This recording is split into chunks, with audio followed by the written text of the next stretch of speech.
Hello everyone. Today I will show you an agent that generates data in SAP using multiple tools, all built with API workflows. The goal is to demonstrate the key differences between RPA workflows and API workflows and to walk through the full process.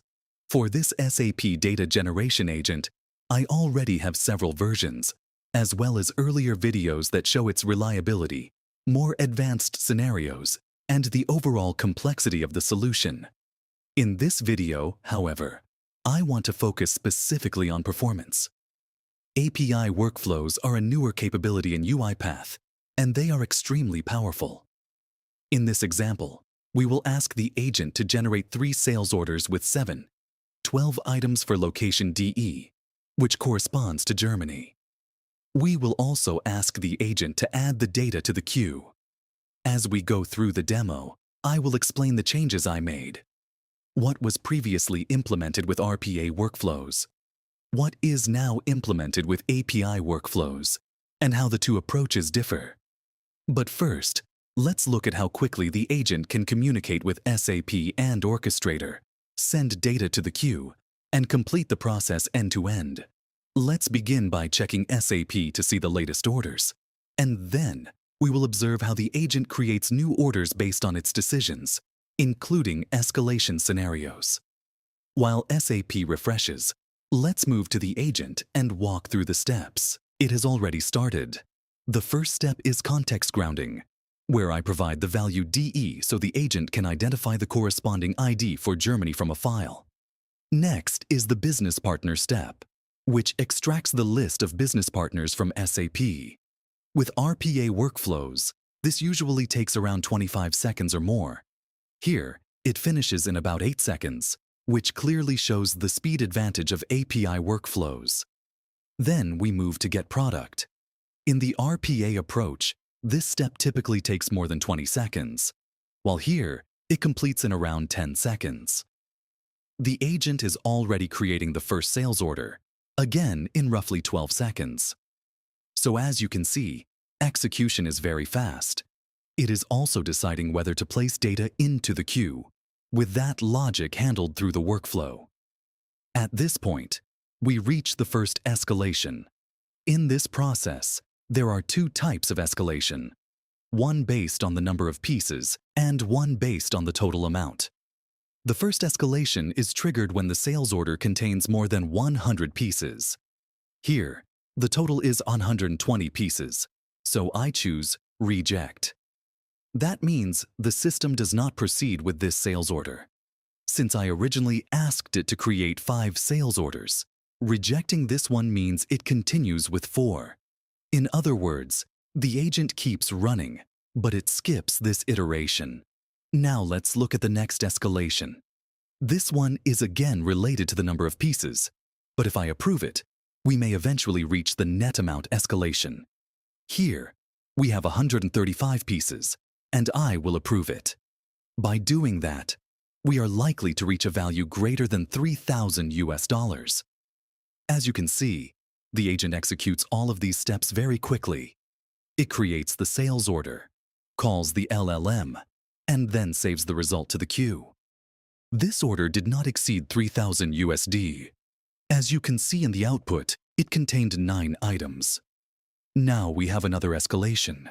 At first, this would normally appear to be another quantity-based escalation, but in this case we have reached the amount-based escalation for an order value above $3,000. In this scenario, because the order has already been created, I can either approve it and allow it to continue, or reject it. If I reject it here, the agent stops and the loop is terminated. Let's now review the LLM call and the agent output.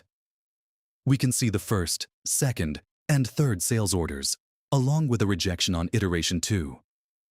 In that case, the order contained 413 pieces, so I rejected it, and the agent skipped that iteration. Then, on iteration 4, the order value reached $4,000, and I rejected it again. This second rejection terminated the process completely. So, in summary, the agent created 3 sales orders successfully, with 2 rejections, one based on quantity and one based on amount, which ended the process. If we now check SAP, we can confirm the result. The newly created orders are 755, 756, and 757. And if we also check the queue, we see the same entries there as well. 757, 756, and 755. So all of the required data was added successfully to the queue. Now let me explain what was previously implemented with RPA workflows, what is now implemented with API workflows, and how the two approaches compare.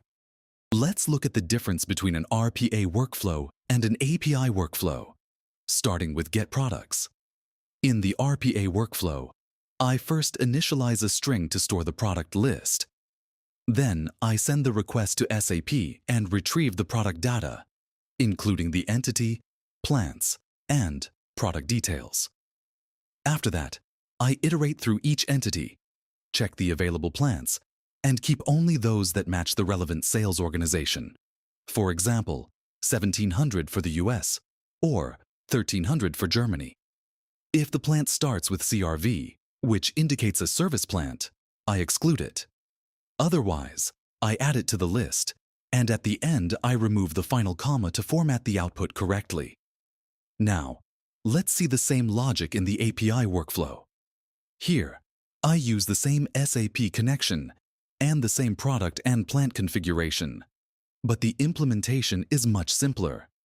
Instead of using multiple conditions and nested logic, I handle everything with a compact expression inside the list processing step. I split the data, filter the results, and keep only the plants that belong to the required sales organization.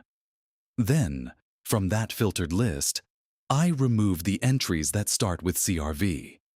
So the result is exactly the same, but the approach is much cleaner and faster. The RPA version takes around 25 to 27 seconds, while the API workflow completes in about 8 seconds. Now, let's compare the Get Business step. In the RPA workflow, I retrieve the business partners together with their addresses from SAP for all locations. After that, I search the results for the business partners that start with the relevant sales organization, add them to a string, and finally remove the last comma to format the output. In the API workflow, I use the same SAP connection and the same request, so the configuration remains unchanged. The difference is in the processing.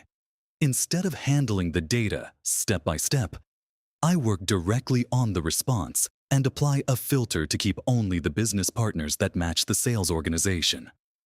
So once again, the API workflow is both simpler and faster. The RPA version takes around 20 seconds while the API workflow completes in about 7 to 8 seconds. Now, let's move to the next example and look at how we create sales order in SAP. At this stage, we use the tool that creates the sales order. In the RPA version, I send an HTTP request to SAP with the JSON body and the sales order endpoint. After that, I deserialize the JSON response and extract the 2 key values, the sales order number and the total net amount. This means the RPA approach requires several additional processing steps. In the API workflow version, I send the same data to SAP using the JSON body, but I process the response with JavaScript. There, I read the content, determine whether it is a string or JSON, extract the sales order number and the total net amount, and return both values directly in the output. So, the result is the same, but the API workflow makes the implementation more direct and efficient. Now, let's look at the final example. This case is about deciding whether to save data into the queue. I use a variable set at the start of the agent run, which determines whether the sales order number and order date should be saved. Rather than leaving this simple true, false decision to the agent, I pass the variable directly to the API workflow. This is a more reliable approach, since agents can sometimes behave unpredictably in simple decision logic. Inside the API workflow, I handle that decision with a simple condition, and, if needed, write the data to the queue. For this, I use the Add Data to Queue action, specify the correct Orchestrator folder, and provide the required payload in the request body. I define the queue name and include the sales order number and order date in the data section. This allows the data to be saved directly into the queue. So the main idea is simple. I move the decision from the agent into the workflow and perform the queue insertion there. This makes the solution faster, more stable, and easier to control. These are the main changes I made when moving from RPA workflows to API workflows. And in practice, the result is much better performance, around 3 times faster. At the same time, API workflows often rely on JavaScript and similar logic, so they require a slightly different implementation style. So, to conclude, you've seen that the agent is now significantly faster because it uses API workflows. In my experience, this makes a major difference, especially in scenarios where the agent needs to call tools multiple times during each iteration. You also saw how quickly the code runs with API workflows. In practice, execution can be 2 to 3 times faster than calling a traditional RPA workflow. That speed matters a lot when performance and responsiveness are critical. For the models, I typically work with Claude Sonnet 4.5 and 4.6, and I also use Opus. At this stage, I am still evaluating how consistently ChatGPT models follow instructions with the level of accuracy required for these kinds of implementations. Another advantage is that API workflows make it very easy to access capabilities through coded activities. And when you need to interact with Orchestrator, you can do that through the HTTP request activity. You simply choose the Orchestrator connection, define the endpoint path, and then send the appropriate request. To do that correctly, it is important to consult the Swagger documentation, so you know exactly what data needs to be sent and what responses to expect.